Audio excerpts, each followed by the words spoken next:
Eliane de Freitas Passos, moro em Manaus, sou psicóloga, trabalho no CREAS, que é o Centro de Referência Especializado em Assistência Social. Eu sou mãe e sou esposa. Eu sou mãe do Gabriel de Freitas Passos e do Pedro de Freitas Passos. Eu tenho muita vontade de falar sobre essa experiência, mas eu ainda não consegui, entendeu? Então vai ser a primeira vez assim que eu estou falando. O que é ser mãe? Ser mãe sou eu sou mãe, né? Eu fico brava, eu fico chateada, é uma parte de mim, entendeu? Aquele momento, isso ficou muito claro, né? Eu não deixaria de ser mãe dele mesmo se ele morresse. Eu não deixaria de ser mãe dele. Eu não deixaria de ser mãe dele em circunstância nenhuma. E eu atendo muitas mães no meu trabalho. E eu entendo que as mães não deixam de ser mãe porque os filhos cometem ato infracional, né? As mães não deixam de ser mãe. Ele vai ser para sempre meu filho, entendeu? Ele pode ter 20, ele pode ser 50. Eu vou ter sempre essa sensação de cuidado, sempre essa sensação de extensão de mim, sabe? Mesmo sabendo que ele não sou eu. Mas eu não conseguiria me definir sem ser mãe deles, né? Eu não conseguiria, não há essa definição. Antes de começar a contar essa história, eu gostaria de dizer que, assim, eu reconheço o meu lugar de privilégio, né? E eu não gosto da ideia do eu vencer a Covid, porque foram muitas mãos para poder ajudar essa vitória, entendeu? Então, eu não consigo dizer que, olha, nós vencemos a Covid. A gente dependeu da ajuda de muitas pessoas para que isso acontecesse. E nós dependemos também da sincronia de algumas situações para que tudo desse certo, né? Então, eu não tenho como falar isso sem dizendo que foi uma vitória, porque é uma vitória tão pessoal e tão dependente de tantas situações que a gente não controla. E eu gostaria que fosse uma vitória para todo mundo, sabe? Eu não consigo dizer eu venci a Covid, senão a gente não venceu, né? Eu passei pelo furacão, entendeu? Mas vencer mesmo, a gente ainda não venceu, né? Não foi fácil, porque aqui em Manaus todos acompanharam. A gente estava num momento de uma crise, de um colapso da saúde muito grande. Eu digo que quando a gente é ignorante, talvez a gente se poupe de algumas coisas, né? Conhecer, às vezes, também nos traz algumas dores, porque a gente sabe das coisas que estão acontecendo. O meu filho foi internado numa circunstância em que não tinha vaga no hospital. Ele estava em sepse, não tinha vaga no hospital, a gente já tinha tentado 2 vezes, e quando ele chegou no hospital, foi uma mulher até que uma médica, né, que falou assim, não, você precisa ser internado, e não tinha vaga. E aí eles começaram a abrir vaga de leito em poltrona, e aí meu filho foi internado numa poltrona, foi assim que eu acolhi o meu filho. E eu acompanhei a internação do meu filho sentada naquelas escadinhas que tem no hospital. Então, eu fui acompanhante de escada, eu falo que eu fui que nem uma galinha, né, fiquei no puleiro ali, acompanhando o meu filho. Dor nas costas, eu dormi em cadeira de corredor, cadeira plástica de corredor, né? E eu digo assim que de toda essa situação, o que mais marcante era o cenário de guerra, sabe?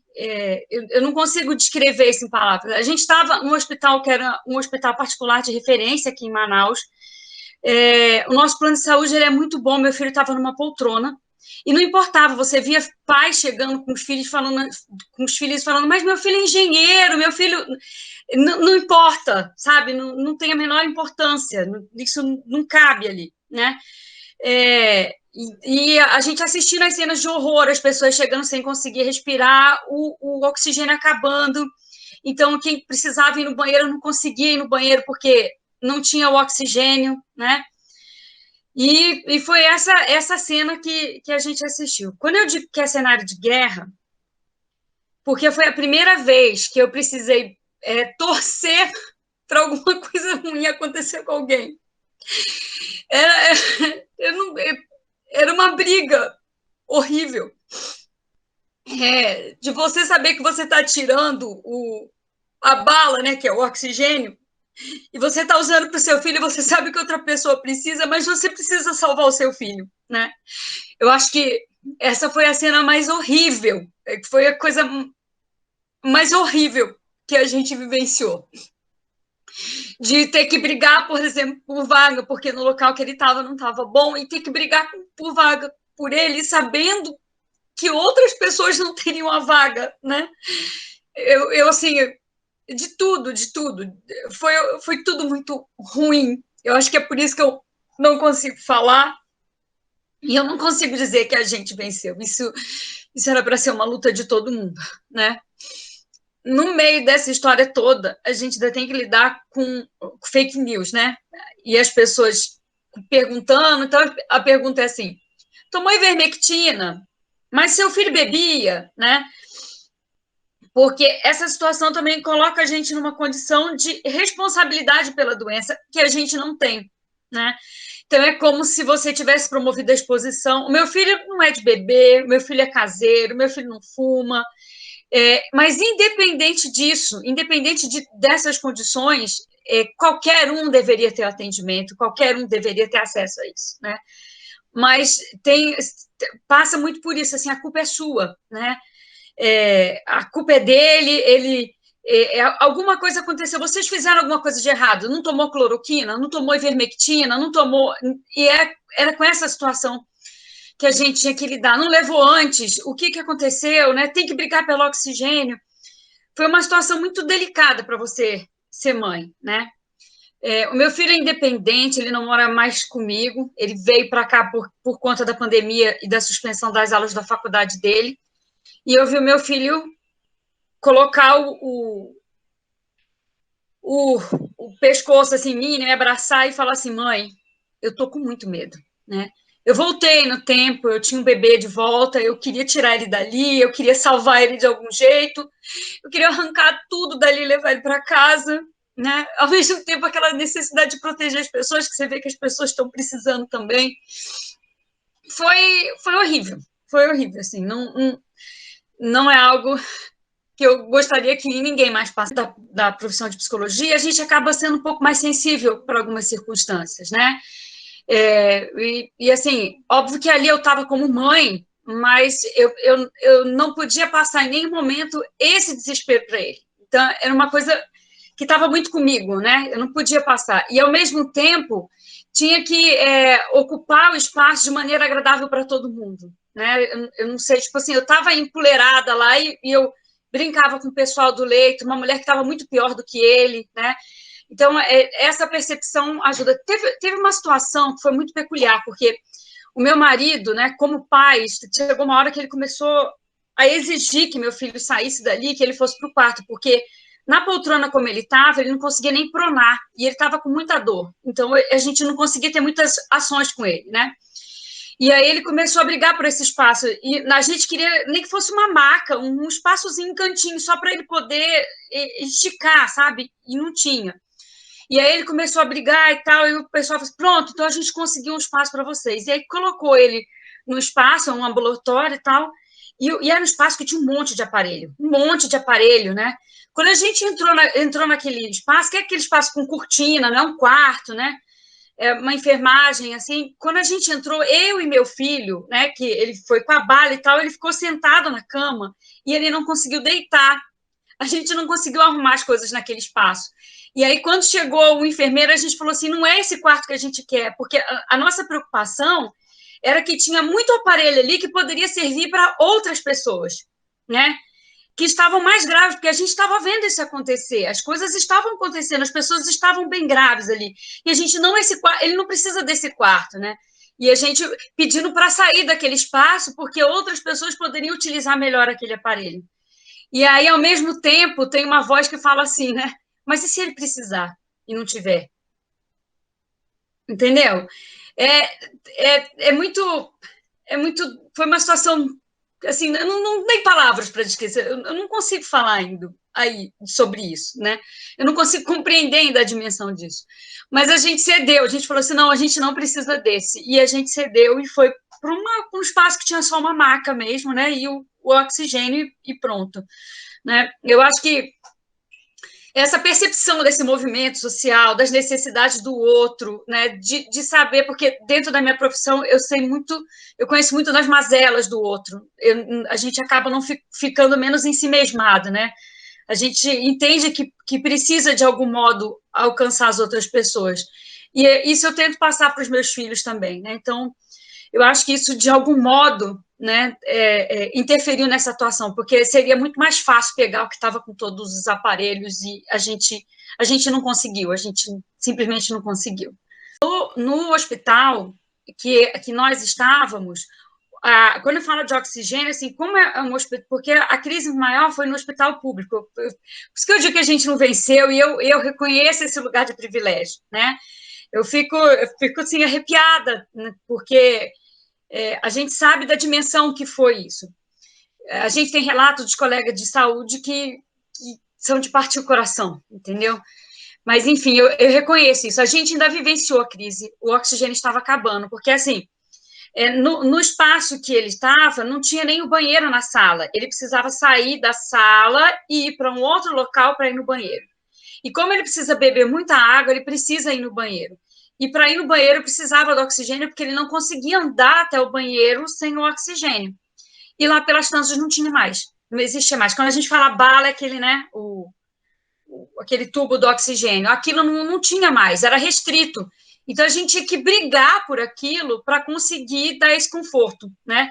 Só que quando você usa essa bala do oxigênio, o oxigênio dessa bala, você também está deixando de disponibilizar isso para outras pessoas, né?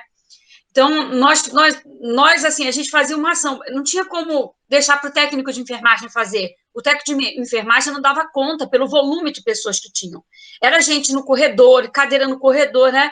É um cenário assustador, assim, né?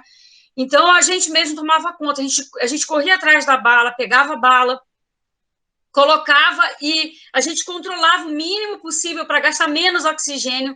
E quando chegava, a gente já fechava logo para poder poupar o máximo possível do oxigênio. É claro que nem todas as pessoas têm essa percepção, né? Por isso que eu digo que às vezes a ignorância é uma dádiva, que se a gente ignorasse algumas coisas, a gente ia passar por isso, não ia nem se dar conta do que estava acontecendo, mas a gente tinha muita consciência de tudo aquilo, então a gente tentava algumas ações assim, né, para minimizar. A gente ouvia as pessoas chegando da emergência sem conseguir respirar, né? Nós ouvíamos os gritos à noite, nós ouvíamos os desesperos, tudo isso a gente ouviu. Então, quando ele se internou, foi justamente na semana em que começou a crise do oxigênio, ali acabou, né? Quando o meu marido retornou, porque o meu marido, ele se contaminou porque foi cuidar do filho. Eu me contaminei porque fui cuidar do filho, né? Então, e foi reinfecção, uma coisa bem pesada. Quando ele se contaminou, aí a crise estava tão feia que assim, o meu filho se internou numa semana, na semana seguinte, esse hospital fechou a emergência. Ele não atendeu mais ninguém. Não tinha como atender. Todos os hospitais particulares da cidade fecharam a emergência, todos, né? Então, é como se fosse assim, ele pegou a brecha, né?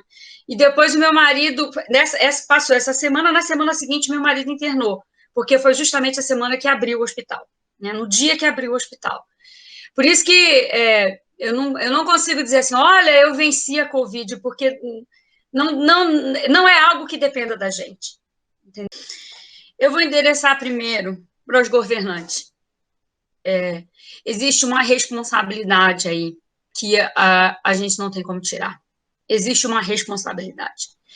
Em nenhum momento, por exemplo, em Manaus foi sinalizado que nós estaríamos próximos de uma segunda onda, em nenhum momento. Isso ficou muito superficial, isso ficou muito subentendido. Acredito até que porque precisavam favorecer o Natal, né? As compras do Natal. Então, assim, em nenhum momento isso foi dito. Existe uma responsabilidade aí que a gente não tem como tirar, porque eles sim teriam condições de ter uma visão mais global de tudo que está acontecendo, para além da minha casa, né? Então, isso eu responsabilizo demais. Para os demais, sabe, eu sinto muito, eu gostaria de abraçar todo mundo, eu entendo a dor de todo mundo, eu sinto muito mesmo, eu não consigo viver a alegria desse momento na totalidade, porque eu sinto muito por todos os outros, né? Eu gostaria realmente, assim, de abraçar. de tudo que a gente ouve, de tudo que a gente lê, de tudo que a gente pesquisa, a única resposta que a gente tem é que a gente ainda não conhece essa doença. Nós estamos já há mais de um ano da pandemia e ainda existem sequelas e consequências que estão sendo descobertas, né? E a gente tem se desdobrado um pouco mais para estudar isso, né? E é essa a resposta que a gente tem, né? Não tem como saber. Existe também uma consequência aí que é da questão psicológica, que ela é extensa, né? Quem tinha, por exemplo, toque, as coisas se acentuaram. Então, assim, para os profissionais, eu gostaria de pedir, continuem estudando, vamos estudar mesmo, vamos unir forças, que essa doença ela é cruel e ela prejudica o organismo de modo completo, não tem como falar que é só o pulmão, né? Existe um dano, inclusive social, né, que a gente precisa cuidar. Para as mães, cara, eu entendo que você vai ser sempre mãe, eu entendo que não tem ex-mãe, eu entendo mesmo, entendo a dor, eu entendo, só posso abraçar virtualmente, só, infelizmente. Acho que é isso.